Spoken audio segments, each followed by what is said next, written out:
Welcome to the cityCURRENT Show. I'm your host, Jeremy Park.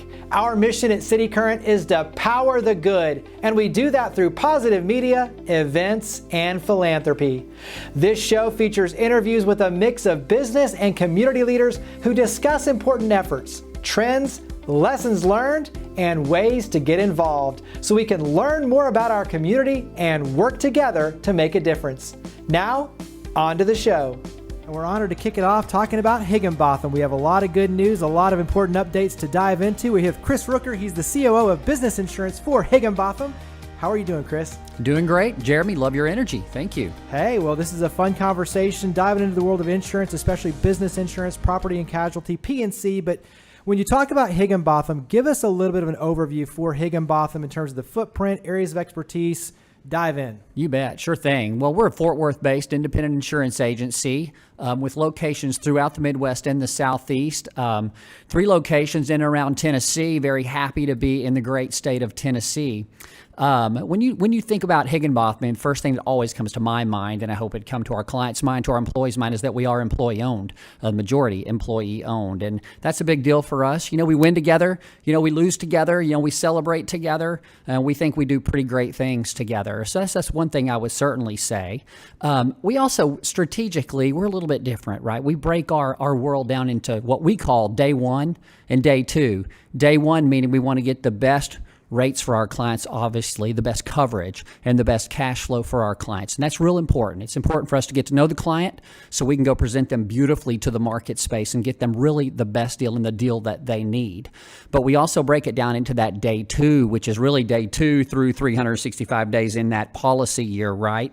And that's probably the more critical thing that we really do. I mean, there's a lot of people can negotiate the rates, terms, and conditions, but really I think we set ourselves apart with that day 2 through 365 because the better job we do there identifying risk and addressing risk is addressing really the long-term insurance cost. So that's a real big deal.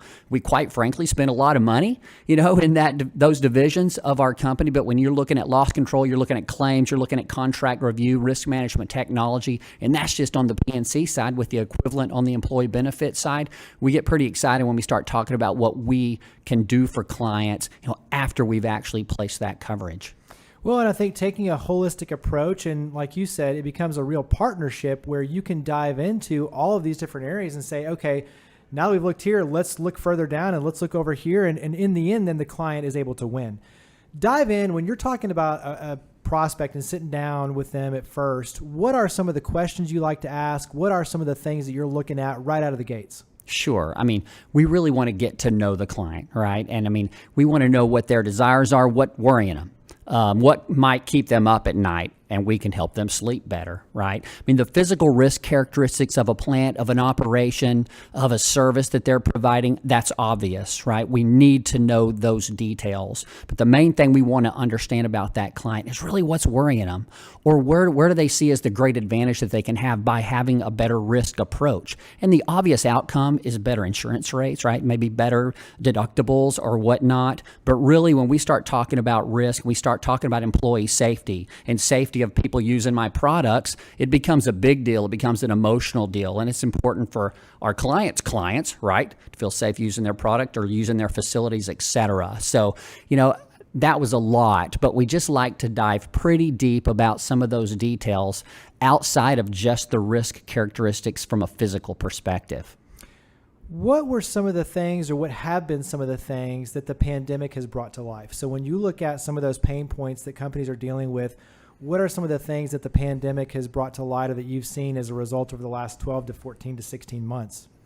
Yeah, a lot of things on the negative side, of course, and some things on the positive side. But I think it's really exposed us all to the core of who we really are, and how committed are we to the business. Now, look, you look at a group of restaurants, though, how committed they are to the business. I mean, when they're shut down, by a government organization, there's not a lot they're going to do. But there have been areas, even just take hospitality as an example. You've seen people really shift their models and do things that are incredibly incredibly entrepreneurial. And I'll just give you the example of restaurants. You can't meet inside. Boom, you figured out a way to get outside, get on patios, put portable heaters up or portable air conditioners, depending on where you are, and stay open. We've had some clients really have wonderful years. It sounds crazy, but through COVID, just have wonderful years.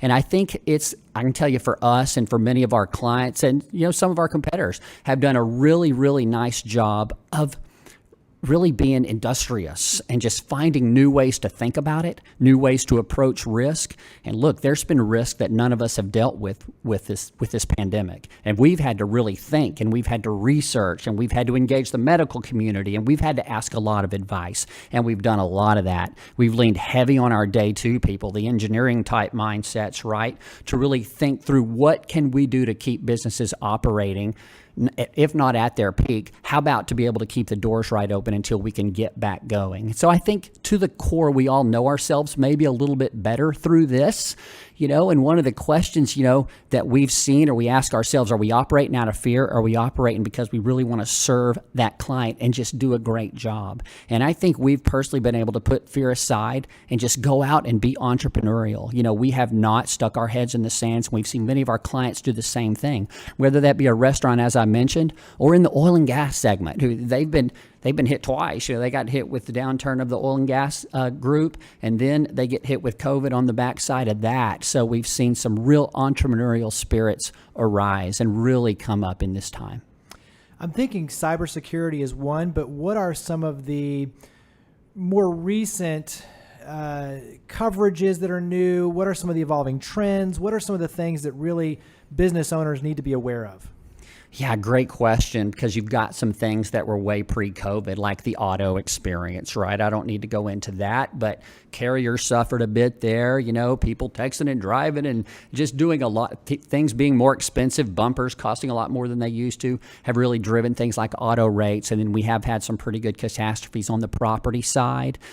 Some of those self-inflicted, some of them weather-inflicted, right? So enough about that. You mentioned cyber, and I'll just mention a few words about that. I mean, just recently we've seen incredible attacks from a ransomware perspective, also called cyber extortion in a lot of those policies, but some of that have been in the newspapers and been in the national press.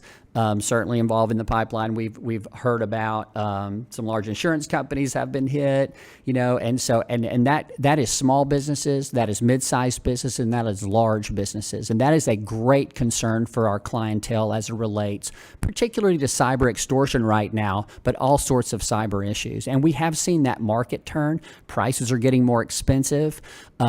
Retentions are going higher in that space, and I would tell you that the questionnaires.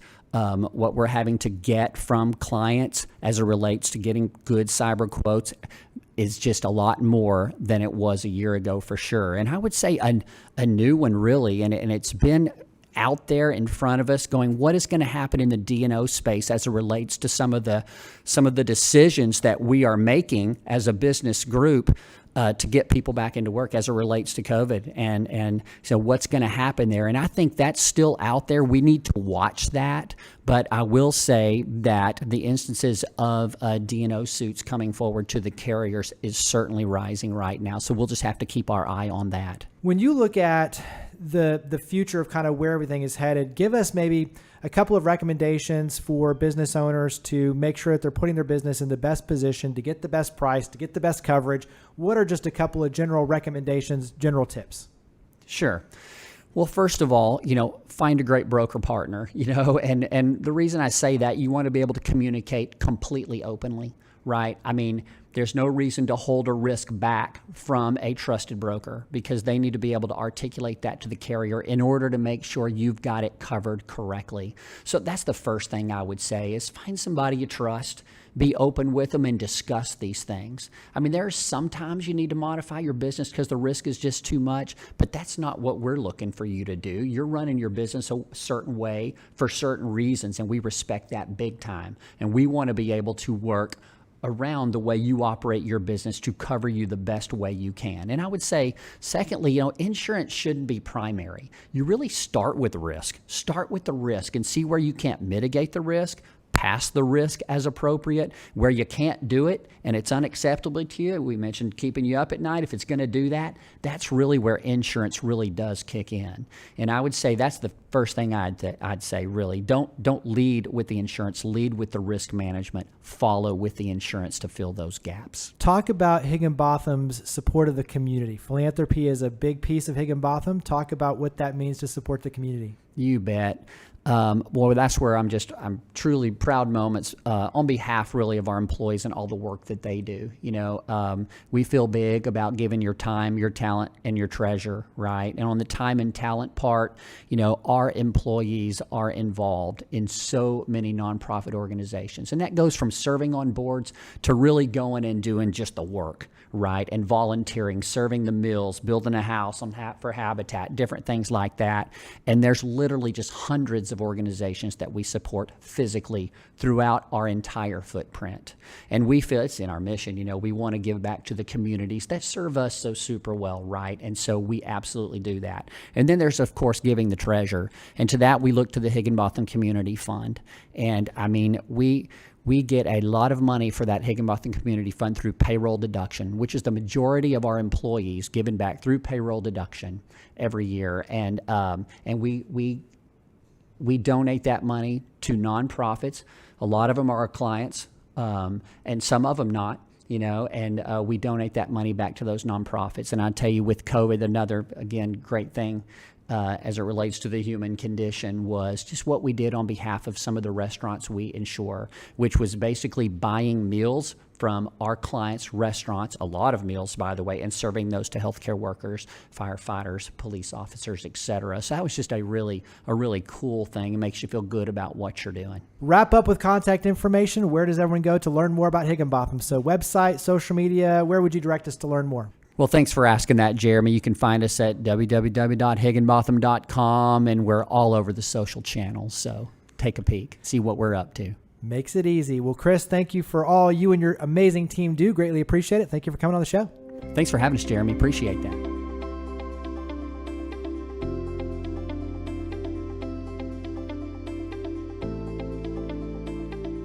Always honored to bring you inspiring stories of individuals and organizations making a difference, empowering the good in our community. And we're kicking it off with Angel Heart Farms. We're joined by their founder and director, Tracy Quiava. And Tracy, how are you doing? I'm doing awesome. How are you? Doing very well. So thanks for having me. Horses and equine therapy to help those who are battling cancer. It's an amazing organization in terms of what you're doing, but let's start with a little bit of history lesson with you being the founder. Give us some history for Angel Heart Farms. Sure. I've been a horse girl my whole life. My daddy bought me a pony the day I was born, so I blame them. I used to be in the music industry as a wardrobe stylist, and I got cancer my first time. And my second battle, I had a dream. I was teaching bald-headed children to ride horses. I've always taught children to ride. I'm an amateur owner horse girl, and I show myself, but I've always been able to work from different nonprofits and teaching children to ride. They were either physically or mentally challenged, or a blind children's program that I used to do in Minneapolis.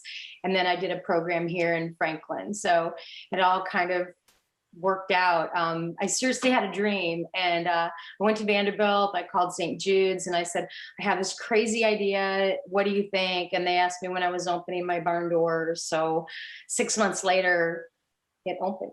So yeah, and that was 2001. So it seems like forever ago, actually. Well, give us a little more of your personal story, because you're a 4-time cancer survivor at this point. And so you know the power of what this can do to help mentally and physically. Well, I'm an overachiever. That's what my oncologist told me. I've had horses, I said, like my whole life. And the day I was my first diagnosis, my mom was in her last stages of cancer. And I've lost our family is very touched by cancer. Like, I hate to say that probably everybody's died of cancer in my family. But with that said, we're a really strong bunch. And so I decided, the day I was diagnosed, I actually walked out of the doctor's office when he wanted me to go in the conference room and have a discussion about protocol and what we were going to do. And I just drove to the barn and laid in my horse's stall and cried. And this is a horse I bred and raised, and she'd been with me through everything. And she just kind of looked at me and said, get your butt up. So I got my butt up and just kind of went on. And I was showing her the whole time I was sick during my first diagnosis and into my second. And we won everything. She just basically took care of me. Horses have an innate ability to know when something's wrong and how to take care of somebody. At least mine do. I'm pretty lucky with the ones I have. They say we have chance in a lifetime horses. We have 11. So pretty lucky. Pretty lucky. And then, so I started, like I said, in 2001, and my third battle came in 7 years later, which was a complete surprise. And I just kept doing my job. And I don't really call it a job. I shouldn't have said a job. It's more, I kept doing my life. And it was 8 years later, I relapsed again. And it was stage 4. It wasn't very promising, but I had to put the foundation on hiatus for a while, which was really tough. I had to have someone else take care of my horses, which I've never done. I'm not a very kind of a control freak. So that was really hard to do that for a year. But I made it through and started the program back up, and it's better and bigger than I can ever imagine. So we're pretty blessed to have it. Talk about the horses. Sure. Well, I said, I'll start with the horses. We have 11. We have 4 Welsh ponies and a miniature horse, and we have 6 Arabians. A lot of people think Arabs are really wild and crazy spirited Arabian horses, but they're really sweet, and they have a different sense than most other breeds, in my opinion, because I've worked with a lot of different breeds of horses. 2 of our ponies have been named National Welsh Ponies of the Year. That was Rocky and Katarina. 2 of our children have won national championships with our ponies, and that's been spectacular. That's like a big feather in our cap, and just the joy that they got from it. How the program starts, we get a referral from Vanderbilt, TriStar UK, Children's, St. Jude's, from the physician or the nurses, and the parents reach out to us. And thing with our program, we work with the whole family. It's just not the child that's sick. We work with the siblings, we work with the parents. We've had parents ride our horses. We try not to let them, but it always happens that they do. But what we notice is that the siblings really kind of get pushed aside, and it's not their fault. Their parents are so heavily engaged in trying to take care of that child that's sick. So we want them to come together as a family unit and all be together at the same time. We don't have multiple families at one time. It's one family at a time. We don't restrict a time limit. They can stay all day if they want. It's totally up to them. First visit, the kids come out and they can pick out what horse or pony they want to ride. Some of them have never even touched a pony before. So that's where our miniature horse really comes in handy. He's like 36 inches tall, and he's like our little greeter, and kids just are enamored with him. I mean, he's the cutest thing ever too. So then the kids pick out if they want to ride English or Western, and they pick out, like I said, what horse they want to ride. And all of our children receive their own riding helmet and their own boots. All of our kids are sponsored by individuals. And then Dan Post Boot Company, which is a Tennessee-based company, they ship us boots anytime I ask. Or I have a little girl that likes pink, and next morning we have a pink pair of boots at our doorstep. So we're really grateful to them. But we don't charge anything for our program. There's several nonprofits we know of that do have a nominal fee. But as a survivor, cancer is very expensive, and we want to make sure that everything's free for them. And when we start them riding, but we actually start them first brushing their horses, the proper way to do it, proper way to tack up their horses. And then I don't lead my kids around. It's not a dog and pony show. It's a real riding lesson. As one of my moms said, it's a legitimate riding lesson. So, and I see these kids grow. I mean, from holding out of that horn, so scared, to then sitting up like a little soldier, a little warrior, and they're controlling a 1,000-pound animal. And when you're 50 pounds or less than 100 pounds and you're controlling an animal that's 1,000 pounds, number one, it's empowering. The confidence they get, they don't think about their cancer. That's the main thing for me, is they're not even thinking about their illness. And the parents just sit back and laugh, and they're just happy that their child's a normal kid, you know. Hear from the parents' perspective, because as you mentioned, it's amazing for them to see their children be children and to just have pure joy versus battling the sickness. You also have opportunities for them to kind of have some relaxation. And so some moments where they can have their own little, therapy, so to speak, together and just relax. Share a little bit of that respite side for the parents. So we decided when we got our farm that we want to have a mom's night out, a dad's night out, and a bereavement group. For our mom's nights, we take 6 to 8 moms, 10 sometimes. We kind of know who gets along and who knows each other, and the personalities. There's so many different personalities out there, and we host a dinner for them, tons of wine. We have someone come in, either do their nails, we do massages, we do art projects, and it's great to see these moms not think about anything else, but just connecting and telling each other stories. And then about 8 o'clock, it starts at 6, and about 8 o'clock, the dads start texting the moms, where's her toothbrush? Do they wear pajamas? I'm like, do you not live in the same household? So we just tell the moms, you go put those phones on mute and you're going to enjoy your night. So that part's been really amazing. We love to see these moms connect, and they're not treated, they're at the hospital. I mean, like some of my moms said, I haven't had a shower in 5 days because I've been laying on a cot next to my child during chemo. And the fact that I got my nails done, the fact that someone pampered me, and that's what they deserve. Our moms are not regular moms. They are nurses. My moms turn into nurses. They know how to do an IV. I mean, who does that? I mean, what parent should know how to do that, And their vocabularies, my moms say, our vocabularies have very much increased. They know the drugs their kids are on that are we can't even pronounce them. The illnesses these kids have. They're saying rhabdomyosarcoma. They're saying Ewing sarcoma. They're saying all these, they're like, I never thought my child would ever have cancer.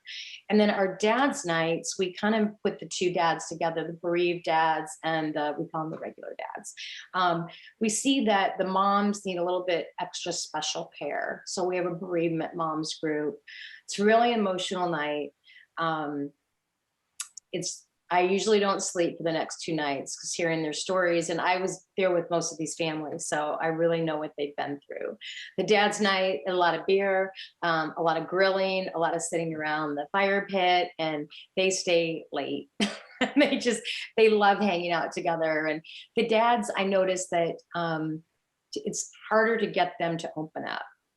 And within an hour, they're opening up and really connecting. And because a lot of the dads are not there during chemo, they're not there during doctor visits. It's usually the moms that are there. And it's not any fault of the father, but most of the time the dads are working and the mothers have to usually quit their jobs. So the moms are the 99% caretakers.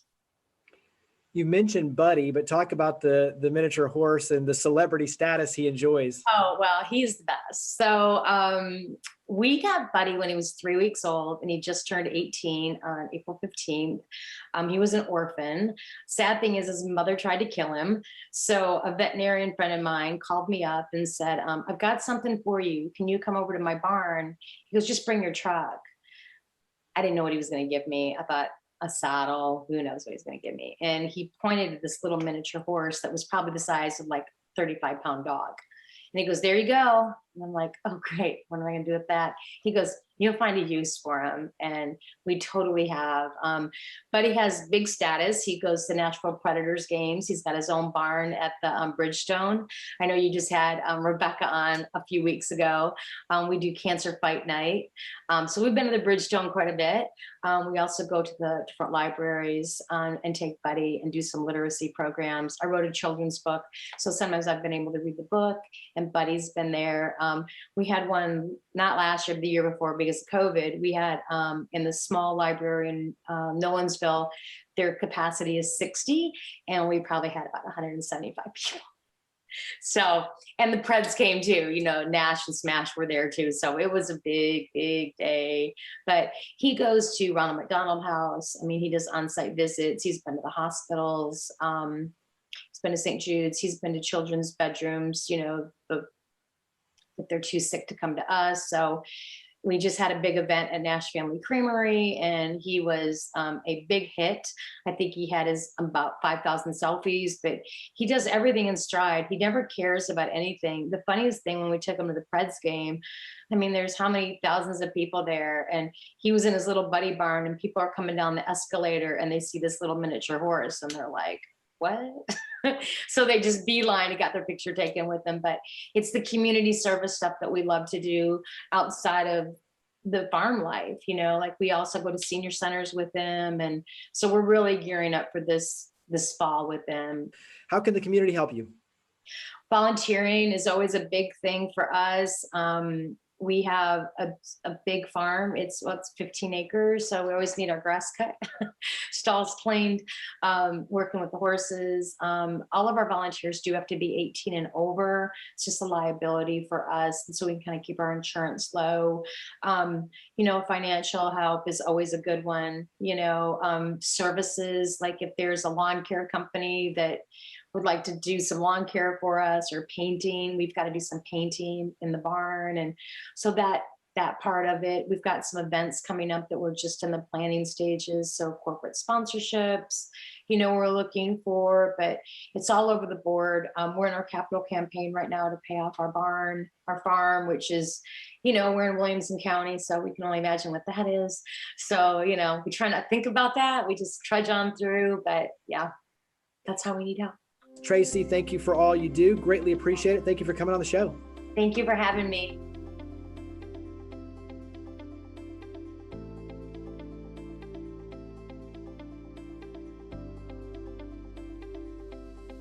Thank you for watching the City Current Show, which is produced by City Current with funding provided by Lipscomb & Pitts Insurance, a Higginbotham company.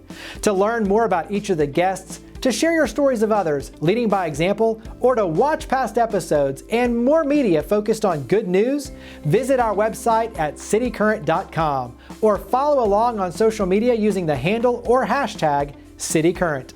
We look forward to seeing you again soon, and thank you for all you do to power the good.